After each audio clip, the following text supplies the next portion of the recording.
Economics optional के बच्चों से मैं हमेशा कहता हूँ कि आप अपने पेन से मार्क्स ड्रॉ कर सकते हो। बच्चे पूछते हैं इसका क्या मतलब है।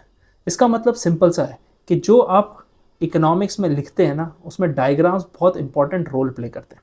डायग्राम्स क्लैरिटी में एक्सप्लेन करते हैं कि आपको वो कॉन्सेप्ट कितने अच्छे से समझ में आया। जब भी आप डायग्राम बनाएं, ज़रूरी नहीं है कि वो क्वेश्चन में पूछा जाए। माइक्रो, मैक्रो, इंटरनेशनल इकोनॉमिक्स, ये ऐसे सब्जेक्ट्स हैं जहाँ पे डायग्राम्स आप कम स्पेस में कम वर्ड लिमिट यूज़ करके ज़्यादा एक्सप्लेन कर सकते हैं। मतलब जितने स्पेस में आप डायग्राम बनाएंगे, अगर वर्ड्स लिखना चाहें तो वो चीज़ आप एक्सप्लेन नहीं कर सकते। अब डायग्राम कैसा होना चाहिए? डायग्राम प्रॉपरली लेबल्ड होना चाहिए, उसके एक्सेस पे क्या चीज़ें दिखाई गई हैं वो क्लियरली पता होना चाहिए।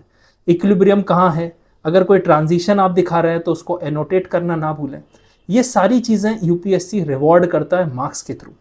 जब भी आप इकोनॉमिक्स का कोई भी पेपर लिख रहे हो, जहाँ पॉसिबिलिटी हो वहाँ आप डायग्राम ज़रूर बनाएं, क्योंकि यूपीएससी कोई बहुत बड़ी आर्ट में आपसे डायग्राम नहीं मांगता है, वो एक सिंपल क्लैरिटी में डायग्राम मांगता है। तो अगर आप क्लैरिटी में एक्सप्लेन कर सकते हैं किसी भी डायग्राम के थ्रू कोई भी कॉन्सेप्ट, वो आपकी काबिलियत झलकाता है आपके एग्जाम पेपर में।